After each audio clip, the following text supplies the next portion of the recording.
Hello.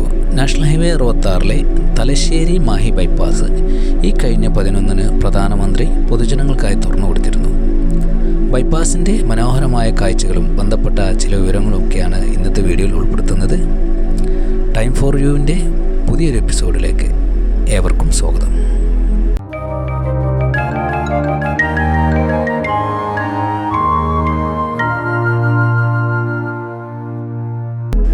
ആയിരത്തി 1977 മാഹി തലശ്ശേരി ബൈപ്പാസുമായി ബന്ധപ്പെട്ടുള്ള സ്ഥലമേറ്റെടുക്കലിൻ്റെ തുടക്ക കാലഘട്ടം എന്ന് പറയുന്നത്.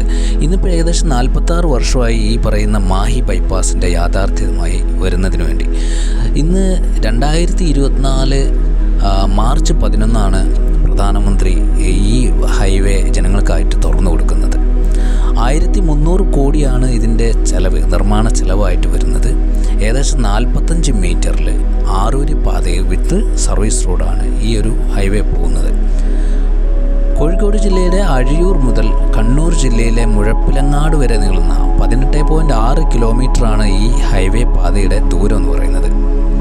എന്തായാലും മാഹി അതുപോലെ തന്നെ തലശ്ശേരി ഭാഗങ്ങൾ വരുന്ന വലിയ രീതിയിലുള്ള ബ്ലോക്കുകൾ, പ്രത്യേകിച്ച് മാഹി എന്ന് പറയുമ്പോൾ നമുക്കറിയാം കേന്ദ്രഭരണ പ്രദേശമായതുകൊണ്ട് തന്നെ സംസ്ഥാന ടാക്സ് ഇല്ലാത്തതുകൊണ്ട് മദ്യം അതുപോലെ തന്നെ പെട്രോൾ, ഡീസൽ തുടങ്ങിയ സാധനങ്ങൾക്ക് വലിയ രീതിയിലുള്ള കുറവുകളുണ്ട്, വിലക്കുറവുണ്ട്. അതുകൊണ്ട് തന്നെ അത്തരം ബിസിനസ് മേഖല കൂടിയാണ് മാഹി എന്ന് പറയുന്ന പ്രദേശം. അപ്പോൾ അതുകൊണ്ടൊക്കെ തന്നെ ആ ഭാഗങ്ങളിൽ പ്രത്യേകിച്ച് വലിയ രീതിയിലുള്ള ബ്ലോക്കുകൾ എപ്പോഴും ഉണ്ടാവാറുണ്ട്. ആ ഭാഗങ്ങളിലൂടെ സഞ്ചരിക്കുന്ന ആളുകൾക്ക് പ്രത്യേകിച്ച് അറിയാൻ പറ്റും. പിന്നെ അതുപോലെ തന്നെ റോഡിൻ്റെ ക്വാളിറ്റിയും തീരെ വളരെ മോശമായിട്ടുള്ള ഒരു ഏരിയയാണ് മാഹി ഭാഗങ്ങൾ. ഏതായാലും ഇപ്പോൾ ഈ 46 അല്ലെ 50ഓളം വർഷങ്ങൾ കാത്തിരുന്നതിന് ശേഷം ഈ ഒരു തലശ്ശേരി മാഹി ബൈപ്പാസ് യാഥാർത്ഥ്യമാവുന്നതോടുകൂടി വലിയ രീതിയിലുള്ള ആശ്വാസം തന്നെയാണ് ഈ ഭാഗങ്ങളിലുള്ള ആളുകൾക്ക് വരുന്നത്. എന്തായാലും ഇതൊരു നാഷണൽ ഹൈവേയുടെ ഭാഗമായതുകൊണ്ട്, NH66 വളരെ ഇമ്പോർട്ടൻ്റ് ആയ ഒരു ഭാഗമായതുകൊണ്ട് തന്നെ കേരളത്തിൻ്റെ ഒരു അറ്റത്ത് നിന്ന് അറ്റം വരെ, അതായത് തിരുവനന്തപുരം മുതൽ കാസർഗോഡ് വരെ പോകുന്ന വളരെ ഇമ്പോർട്ടൻ്റ് ആയിട്ടുള്ള യാത്രക്കാർക്കൊക്കെ വലിയ രീതിയിൽ ഉപകാരപ്രദമാവുന്ന ഒരു ഭാഗം തന്നെ ആയിരിക്കും. ഒരു വലിയ പ്രയോജനപ്രദമായിട്ടുള്ള ഒരു പദ്ധതി തന്നെയാണ്. എന്തായാലും ഇതിൻ്റെ ടോള് വരുന്നത് ഏകദേശം ചെറിയ കാറുകൾക്കൊക്കെ 65 രൂപയാണ് ടോള് വരുന്നത് ചെറിയ കാറുകൾക്ക്. പിന്നെ അവിടുന്ന് അങ്ങോട്ട് വലിയ രീതിയിലുള്ള മാറ്റങ്ങൾ, ചാർജ് വ്യത്യാസമുണ്ട്. എന്തായാലും നമ്മൾ വീഡിയോൻ്റെ ഉള്ളിൽ കൊടുക്കുന്നത് ഇതിൻ്റെ ടോളിൻ്റെ അളവെന്ന് പറയുന്നത്. പിന്നെ എല്ലാ സ്ഥലത്തും ഫാസ്ടാഗ് ആണുള്ളത്. ഫാസ്ടാഗ് അല്ലാതെ നേരിട്ടും കൊടുക്കാൻ പറ്റുമെന്നും മനസ്സിലാകുന്നുണ്ട്. എന്തായാലും ഒരുപാട് വർഷത്തെ കാത്തിരിപ്പ് ഇന്ന് 13, ഇപ്പോൾ കഴിഞ്ഞ തിങ്കളാഴ്ചയാണ് പ്രധാനമന്ത്രി പിന്നെ പൊതുജനങ്ങൾക്കായി തുറന്നു കൊടുത്തിട്ടുള്ളത്. എന്തായാലും വളരെ മനോഹരമായിട്ടുള്ള സൗകര്യങ്ങളൊക്കെ കൂടിയ വലിയ കേരളത്തിലെ തന്നെ വളരെ ഇമ്പോർട്ടൻ്റ് ആയിട്ടുള്ളൊരു ദേശീയ പാതയാണ് NH66 എന്ന് പറയുന്നത്. അതിൽ തന്നെ ഏറ്റവും ഇമ്പോർട്ടൻ്റ് ആയ വളരെ ആദ്യം തുറന്നു കൊടുക്കുന്ന ഒരു പ്രദേശമെന്ന് പറയാം. ഏറ്റവും ആദ്യമൊന്നല്ലെങ്കിലും വളരെ തുടക്കം കാലഘട്ടത്തിൽ തന്നെ തുറന്നു കൊടുക്കുന്ന ഒരു ഏരിയയാണ്. ഇതിൻ്റെ ഒരു നിർമ്മാണ സമയത്ത് തന്നെ ഇപ്പോൾ ഒരു 6-7 മാസങ്ങൾക്ക് മുമ്പ് തന്നെ ഇതിൻ്റെ തുടക്ക ഭാഗത്തുള്ള നമ്മുടെ റെയിൽവേ മേൽപ്പാലം, അതുപോലെ തന്നെ പാലം എന്ന് പറയുന്നൊരു ബ്രിഡ്ജ്, ഈ 2 ഭാഗങ്ങളാണ് വർക്കുകൾ കംപ്ലീറ്റ് ആവാൻ ബാക്കിയുണ്ടായിരുന്നത്. ബാക്കിയുള്ള ഭാഗങ്ങളൊക്കെ വർക്ക് ഒരുപാട് കാലം മുന്നേ കംപ്ലീറ്റ് ആയി വെച്ചതായിരുന്നു. അപ്പോൾ ഈ ഭാഗത്തുള്ള റെയിൽവേ ബ്രിഡ്ജ് ആയതുകൊണ്ട് റെയിൽവേയുമായി ബന്ധപ്പെട്ടുള്ള ചില രേഖകളൊക്കെ ശരിയാവുന്നതിന് വേണ്ടിയിട്ടായിരിക്കാം. എന്തായാലും കുറേ കാലം അങ്ങനെ സ്ലോ ആയിരുന്നു. ഇപ്പോൾ ഇവിടുത്താണ് ഇതിൻ്റെ വർക്കുകളൊക്കെ വളരെ സ്പീഡായി നടന്നത്. എന്തായാലും കാലിക്കറ്റിലെ അഴിയൂർ മുതൽ കണ്ണൂർ ജില്ലയുടെ മുഴപ്പിലങ്ങാട് വരെ നീളുന്ന ഈ ഒരു ഹൈവേ ആണ്. ഇതിന് 6 വരി പാതയും വിത്ത് ചെറിയ രീതിയിലുള്ള ഒരു ഭാഗവും പിന്നെ 2 സൈഡിലും ഉണ്ട്. എന്തായാലും ചെറിയ അത്യാവശ്യ സാഹചര്യങ്ങളിലൊക്കെ നടന്നു പോകുന്നതിനുമായി ബന്ധപ്പെട്ടുള്ള ഒരു ഏരിയ ആയിരിക്കും. 2 ഭാഗത്തും ചെറിയ രീതിയിലുള്ള ഒരു പാതകൾ കാണുന്നുണ്ട്. ധർമ്മടം, തലശ്ശേരി, തിരുവങ്ങാട്, എരഞ്ഞോളി, കൊടിയേരി, മാഹി, ചൊക്ലി തുടങ്ങിയ ഒരുപാട് പ്രദേശങ്ങളെ കണക്ട് ചെയ്തുകൊണ്ടാണ് ഈ ബൈപ്പാസ് കടന്നു പോകുന്നത്. ഇപ്പോൾ ഈ ഭാഗങ്ങളിലൊക്കെ മെയിൻ ടൗൺ പ്രദേശങ്ങളിൽ ഉണ്ടായിരുന്ന ഭാഗങ്ങളൊക്കെ വലിയ രീതിയിലുള്ള ബ്ലോക്കുകളാണ് ഉണ്ടായിരുന്നത് ഇതിന് മുമ്പ് സഞ്ചരിച്ച സമയത്ത്. പക്ഷേ ഇപ്പോൾ ഇത് മെയിൻ ഹൈവേയിലൂടെ ഈ ബൈപ്പാസ് വഴി കടന്നു പോകുന്നതുകൊണ്ട് ഈ പ്രദേശങ്ങളിലൊക്കെ വളരെ സുഖമായിട്ട് ബൈപ്പാസിലൂടെ കടന്നു പോകാൻ പറ്റും. ഈ ഭാഗങ്ങളിലൊക്കെ അണ്ടർപാസിലൂടെയാണ് ഈ ടൗണുകളോട് കണക്ട് ചെയ്യുന്നത്. അതുപോലെ തന്നെ ഒരുപാട് എൻട്രി എക്സിറ്റുകളുണ്ട്. ഏകദേശം ഒരു 5-6ഓളം എൻട്രി എക്സിറ്റുകൾ കാണുന്നുണ്ട്. അതുപോലെ തന്നെ ഏകദേശം ഒരു 3 കിലോമീറ്റർ ദൂരത്തിലൊക്കെ എൻട്രി എക്സിറ്റ് വരുന്നുണ്ട്. അപ്പോൾ 18 കിലോമീറ്റർ 19 കിലോമീറ്ററാണ് ഇതിൻ്റെ 18.6 ഇതിൻ്റെ ഷാർപ്പായിട്ടുള്ള കിലോമീറ്റർ ദൂരം പറയുന്നത്. അതിൽ 6ഓളം എൻട്രി എക്സിറ്റ് ഉണ്ടെന്ന് പറയുമ്പോൾ ഏകദേശം 3 കിലോമീറ്റർ ദൂരത്തിൽ എൻട്രി എക്സിറ്റ് വരുന്നുണ്ട്. പിന്നെ അതുപോലെ തന്നെ ഒരു സിഗ്നൽ വരുന്നുണ്ട്. സിഗ്നൽ വരുന്നതാണ് ഇതിൻ്റെ ഒരു പോരായ്മയായിട്ട് തോന്നുന്നത്. അത് മാഹി ചൊക്ലി റോഡ് കടന്നു പോകുന്നതിൻ്റെ പിന്നെ ജംഗ്ഷനിലായിട്ടാണ് ഈ സിഗ്നൽ വരുന്നത്. അപ്പോൾ അവിടെ വാഹനങ്ങൾ വളരെ സ്ലോ ആവേണ്ടി വരും. ഈ ഒരു സിഗ്നൽ മാത്രമാണ് ഈ ഒരു പിന്നെ ബൈപ്പാസിൽ കാണുന്ന വലിയൊരു ബുദ്ധിമുട്ടായിട്ട് കാണുന്നത്. അതുപോലെ തന്നെ ഒരു ഓവർപാസ്സാണ് വരുന്നത്. ആകെ ഒരു ഓവർപാസ് മാത്രമാണ് ഈ ഒരു പിന്നെ ബൈപ്പാസിൽ കാണുന്നത്. 21ഓളം അണ്ടർപാസുകളുണ്ട്. പിന്നെ 4 വലിയ ബ്രിഡ്ജുകളുണ്ട്. ഈ ബൈപ്പാസിലൂടെ കടന്നു പോകുന്നത് 4 വലിയ ബ്രിഡ്ജുകളും കാണേണ്ടത്. അതുപോലെ തന്നെ ഒരുപാട് കലുങ്കുകളുണ്ട്. അതിന് നമ്മൾ പ്രത്യേകം പറയാനുള്ള ആവശ്യമില്ല. ഒരുപാട് കലുങ്കുകളുണ്ട്. പിന്നെ അതുപോലെ തന്നെ സർവീസ് റോഡുകൾ ഇരുഭാഗത്തും ഉണ്ട്. എല്ലാ ഭാഗങ്ങളിലും സർവീസ് റോഡില്ല, എന്നാലും നല്ലൊരു ഭാഗങ്ങളിലും സർവീസ് റോഡുകളും കാണുന്നുണ്ട്. സർവീസ് റോഡുകൾ 7 മീറ്റർ മുതൽ 5 മീറ്റർ വരെയാണ് കാണുന്നത്. 7 മീറ്റർ വീതിയുള്ള സ്ഥലങ്ങളുണ്ട്, 5 മീറ്ററൊക്കെ വീതിയുള്ള സ്ഥലങ്ങളുമുണ്ട്. അപ്പോൾ ഏതായാലും ഇരുഭാഗങ്ങളിലും കൂടുതൽ സ്ഥലത്തും സർവീസ് റോഡുകളും കാണുന്നുണ്ട്.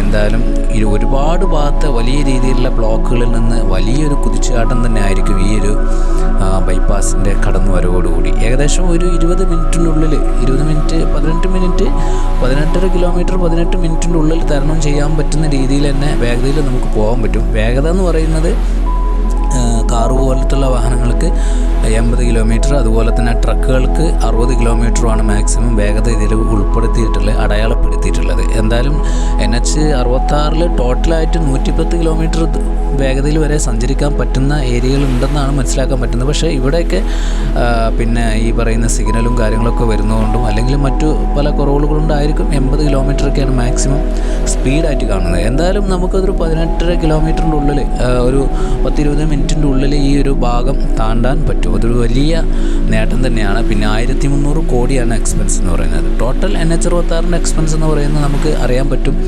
ഏകദേശം ഒരു 65,000-66,000 കോടി എങ്ങാനുമാണ് വരുന്നത്. അതിൽ 22,000 കോടി 20,000 മുതൽ 22,000 കോടി വരെയൊക്കെ സ്ഥലമേറ്റെടുപ്പുമായി ബന്ധപ്പെട്ടുള്ള എക്സ്പെൻസാണ്. അതിൽ 25% കേരള സർക്കാർ എടുക്കുന്നത്. അത് കേരള സർക്കാരിൻ്റെ ഫണ്ട് കേന്ദ്രത്തിന് കൈമാറിയിട്ടുണ്ട്.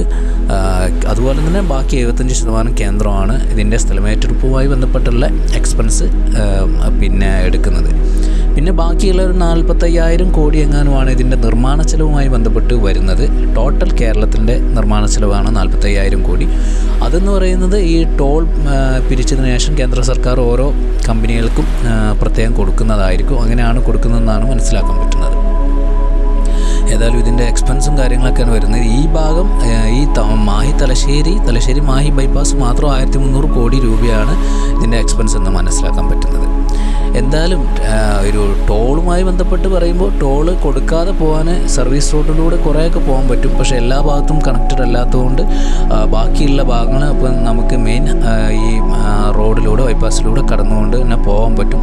അങ്ങനെ പോകുമ്പോൾ നമുക്ക് പിന്നെ ഇത് കൊടുക്കേണ്ട ആവശ്യമില്ല, ടോൾ കൊടുക്കാതെ തന്നെ സഞ്ചരിക്കാൻ പറ്റും. പക്ഷേ അങ്ങനെ മുഴുവനായിട്ട് പോകുമ്പോൾ എന്തായാലും നമുക്ക് ടോൾ കൊടുക്കേണ്ടി വരും. അപ്പോൾ ടോൾ കൊടുക്കാതെ പോകാൻ പറ്റും, സർവീസ് റോഡിലൂടെ പോയാൽ മതി. പക്ഷേ മെയിൻ 6 വരി പാതയിലൂടെ പോകുമ്പോൾ നമുക്ക് ടോൾ കൊടുക്കേണ്ടി വരും. ആ ടോളിൻ്റെ കണക്കുകളൊക്കെ നമ്മൾ ഇവിടെ പ്രത്യേകം കാണിച്ചിട്ടുണ്ട്. 65 രൂപയാണ് കാറുകൾക്കൊക്കെ വരുന്ന ടോൾ എന്ന് പറയുന്നത്. പിന്നെ ട്രക്കുകൾക്ക് അതുപോലെ തന്നെ ബസ്സുകൾക്ക് വലിയ വാഹനങ്ങൾക്കൊക്കെ ചെറിയ രീതിയിലുള്ള മാറ്റങ്ങളുണ്ട്. പിന്നെ ഇരുവശത്തേക്കും പോകുമ്പോൾ അതിനനുസരിച്ചുള്ള ചെറിയ കുറവുകളുണ്ട്. പിന്നെ മന്ത്ലി ആയിട്ട് എടുക്കാൻ പറ്റുന്ന ടോൾ പാക്കേജുകളുണ്ട്. അപ്പോൾ അതിനനുസരിച്ചുള്ള കുറവുകളുണ്ട്. എന്തായാലും ടോൾ ഒരു വലിയ വിഷയം തന്നെയാണ്. ടോൾ പ്ലാസ ഇവിടെ വരുന്നത് കൊളശ്ശേരി എന്ന് പറയുന്ന സ്ഥലത്താണ്. ടോളുമായി ബന്ധപ്പെട്ട് ഒരുപാട് ചർച്ചകൾ എന്നും ഉണ്ടാവാറുണ്ട്. ഇപ്പോൾ നമ്മൾ ഒരു വാഹനം പുതുതായിട്ട് എടുക്കുമ്പോൾ നമ്മളതിൻ്റെ റോഡ് ടാക്സ് കൊടുത്തിട്ടാണ് വാഹനം എടുക്കുന്നത്. അതുപോലെ തന്നെ പെട്രോൾ ഡീസലുമായി ബന്ധപ്പെട്ട് ഇന്ധനങ്ങൾ അടിക്കുമ്പോഴൊക്കെ നല്ലൊരു ശതമാനം പിന്നെ ഈ റോഡ് ടാക്സ് കൊടുക്കുന്നുണ്ട്. അപ്പോൾ പിന്നെ ഒരു പുതുതായിട്ടൊരു റോഡ് നിർമ്മിക്കുമ്പോൾ, ഒരു ഹൈവേ നിർമ്മിക്കുമ്പോൾ എന്തിനാണ് പിന്നെയും നമ്മൾ ടോൾ കൊടുക്കുന്നത് എന്നുള്ളത് വലിയൊരു ചർച്ചാ വിഷയം തന്നെയാണ്.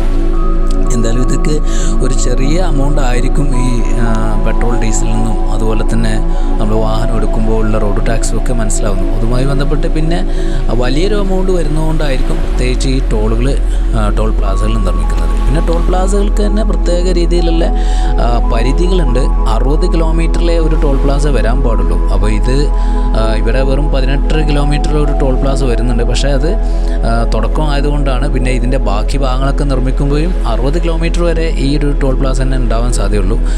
നിലവിലത്തെ ടോൾ പ്ലാസ ഒരു താൽക്കാലികമാണെന്നാണ് മനസ്സിലാക്കാൻ പറ്റുന്നത്. എന്തായാലും കുറച്ച് കഴിഞ്ഞാൽ പുതിയൊരു ടോൾ പ്ലാസ മറ്റൊരു സ്ഥലത്ത് വരും. അപ്പോൾ ഈ ടോൾ പ്ലാസ ഒഴിവാകുമെന്നാണ് നമുക്ക് അറിയാൻ പറ്റിയ കാര്യം. പിന്നെ ഏതായാലും സ്പീഡ് ഒരു വലിയ വിഷയമാണ്. സ്പീഡ് എപ്പോഴും പലരും പറയാറുണ്ട് 110 കിലോമീറ്റർ സ്പീഡ് എന്ന് പറയുന്നത് കേരളത്തിൽ ഏറ്റവും അനുവദിക്കപ്പെട്ട ടോപ്പ് സ്പീഡാണ്. പക്ഷേ ആ സ്പീഡ് ഇവിടെ പോകാൻ പറ്റുന്നില്ല എന്ന് പറയുമ്പോൾ മെയിനായിട്ടും ഈ സിഗ്നലൊക്കെ വരുന്നതുകൊണ്ടായിരിക്കും ചിലപ്പോൾ.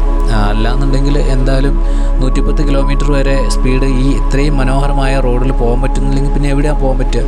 എന്തായാലും ബാക്കിയുള്ള ഭാഗങ്ങളിലൊക്കെ 110 കിലോമീറ്റർ വരെ സ്പീഡിൽ പോകാൻ പറ്റുമെന്ന് തന്നെ നമുക്ക് വിചാരിക്കാം. എന്തായാലും ഇങ്ങനെ ഒരു ഹൈവേ വരുമ്പോൾ ഒരുപാട് ആക്സിഡൻറ്റും കാര്യങ്ങളൊക്കെ കുറയുമെന്ന് നമുക്ക് പ്രതീക്ഷിക്കാം. പക്ഷേ എന്തായാലും ആക്സിഡൻറ്റ് കുറയുകയാണെങ്കിലും ഉണ്ടാകുന്ന ആക്സിഡൻറ്റ് എന്ന് പറയുന്നത് വലിയ ആക്സിഡൻ്റ് ആയിരിക്കും. മരണം വരെ സംഭവിക്കുന്ന വലിയ ആക്സിഡൻ്റ് ആയിരിക്കും ഉണ്ടാകുന്ന ആക്സിഡൻറ്റുകൾ. കാരണം അതിന് മാത്രം വേഗതയിൽ സഞ്ചരിക്കും മിക്കവാറും വാഹനങ്ങൾ. അപ്പോൾ അതുകൊണ്ട് ആക്സിഡൻറ്റ് ഉണ്ടാകുന്നത് കുറവാണെങ്കിലും ഉണ്ടാകുന്ന ആക്സിഡൻറ്റിൽ വലിയ ബുദ്ധിമുട്ട് തന്നെ ആയിരിക്കും, പരിക്കുകൾ തന്നെ ആയിരിക്കും ഉണ്ടാവാൻ സാധ്യതയുള്ളത്. എന്തായാലും കേരളം അല്ലെങ്കിൽ കേന്ദ്രം ഏതെങ്കിലും ഒരു ഭാഗം മാത്രമല്ല ഈ ഒരു ഹൈവേ നിർമ്മിക്കുന്നത്. ചില ആളുകൾ കേന്ദ്രത്തിന് മാത്രം ഒരു പങ്ക് നിർവഹിച്ചു കൊണ്ട് കൊടുക്കുന്നവരുണ്ട്. ചില ആളുകൾ കേരളം മാത്രമാണ് വലിയ ഈ ഒരു ഹൈവേക്ക് ചുക്കാൻ പിടിച്ചു എന്ന് പറയുന്നുണ്ട്. ഇത് അങ്ങനെ നമുക്ക് ഏതെങ്കിലും ഒരു പാർട്ടിയെ മാത്രം പറയാൻ പറ്റില്ല. ഓരോ സംസ്ഥാനവും എടുത്തു കൊടുക്കണം. അതുപോലെ തന്നെ കേന്ദ്രമാണ് നിർമ്മാണവും കാര്യങ്ങളൊക്കെ ബന്ധപ്പെട്ടുള്ള കേന്ദ്രവുമാണ്. അപ്പോൾ കേന്ദ്രവും സംസ്ഥാനവും ഒരുപോലെ ഈ ഒരു പദ്ധതിക്ക് വേണ്ടി മുന്നോട്ട് വന്നിട്ടുണ്ട്. ഈ രണ്ടുപേർക്കും തുല്യ അവകാശം തന്നെയാണ് പറയാൻ പറ്റുന്നത്. എന്തായാലും നമുക്ക് ഒരുപാട് കാലത്തെ വലിയൊരു ബുദ്ധിമുട്ട് അല്ലെങ്കിൽ ഒരുപാട് കാലത്തെ പ്രതീക്ഷയും ആഗ്രഹമൊക്കെ നിറവേറിയിട്ടുണ്ട്. വളരെ സുഖമായിട്ടുള്ള വളരെ സെറ്റപ്പായിട്ടുള്ള മറ്റു രാഷ്ട്രങ്ങളോടൊക്കെ കിടപിടിക്കാവുന്ന നല്ല ഒരു ഹൈവേ തന്നെയാണ് ഈ ഭാഗത്ത് സഞ്ചരിച്ചപ്പോൾ നമുക്ക് മനസ്സിലാക്കാൻ പറ്റുന്നത്. എന്തായാലും കേരളത്തിൻ്റെ തന്നെ ബാക്കിയുള്ള ഭാഗങ്ങളിലൊക്കെ ഒരുപാട് വർക്കുകൾ നടന്നുകൊണ്ടിരിക്കുന്നുണ്ട്. എന്തായാലും ഭാഗങ്ങൾ ഇപ്പോൾ 2025 ആകുമ്പോഴത്തേന് എല്ലാ ഭാഗങ്ങളും തുറന്നു കൊടുക്കുന്നതാണ് മനസ്സിലാക്കാൻ പറ്റുന്നത്. എന്തായാലും ഇപ്പോൾ ഈ ബൈപ്പാസ് തുറന്നു കൊടുത്തു. ഇനി അടുത്തത് ഇപ്പോൾ കൊയിലാണ്ടി ബൈപ്പാസിൻ്റെ വർക്കുകൾ കഴിഞ്ഞാൽ അത് തുറന്നു കൊടുക്കും. അങ്ങനെ ഓരോ ഭാഗങ്ങളും കംപ്ലീറ്റ് ആവുന്നതിനനുസരിച്ച് ഓരോ ഭാഗങ്ങളും തുറന്നു കൊടുക്കാൻ തന്നെയാണ് സാധ്യത. അല്ലാതെ മൊത്തം തുറന്നു കൊടുക്കാനുള്ളൊരു സമയത്തിന് വേണ്ടി കാത്തിരിക്കാൻ സാധ്യതയില്ല. പിന്നെ മാത്രമല്ല, ഇനി ഒഫീഷ്യലായിട്ടുള്ള ഇനോഗ്രേഷന് മുന്നേ തന്നെ വാഹനങ്ങൾക്ക് പാസ് ചെയ്യാനുള്ള എല്ലാ രീതിയിലുള്ള സൗകര്യങ്ങളും ഒരുക്കാറുണ്ട്, പലപ്പോഴും കാണാറുണ്ട്. ഇപ്പോൾ ഈ ബൈപ്പാസിൽ തന്നെ കുറച്ച് മുന്നേ തന്നെ തുറന്നു കൊടുത്തിരുന്നു ട്രയലായിട്ട്. അപ്പോൾ ഏതായാലും നമുക്ക് വലിയൊരു മെച്ചം തന്നെയാണ്. ഇപ്പോൾ NH66 എന്ന് പറയുമ്പോൾ നമുക്കറിയാം, ടോട്ടലി NH66 എന്ന് പറയുന്നത് 1640 കിലോമീറ്റർ ദൂരത്തിൽ വരുന്ന ഒരു ഹൈവേ പദ്ധതിയാണ് കേരളത്തിൽ. അതിൽ 1640 കിലോമീറ്റർ എന്ന് പറയുന്നത് ടോട്ടലി 5 സംസ്ഥാനങ്ങളിലൂടെ കടന്നു പോകുന്ന NH66-ൻ്റെ ലെങ്ത്താണ് പറയുന്നത്. കേരളത്തിലൂടെ 678 കിലോമീറ്റർ കടന്നു പോകുന്നുണ്ട്.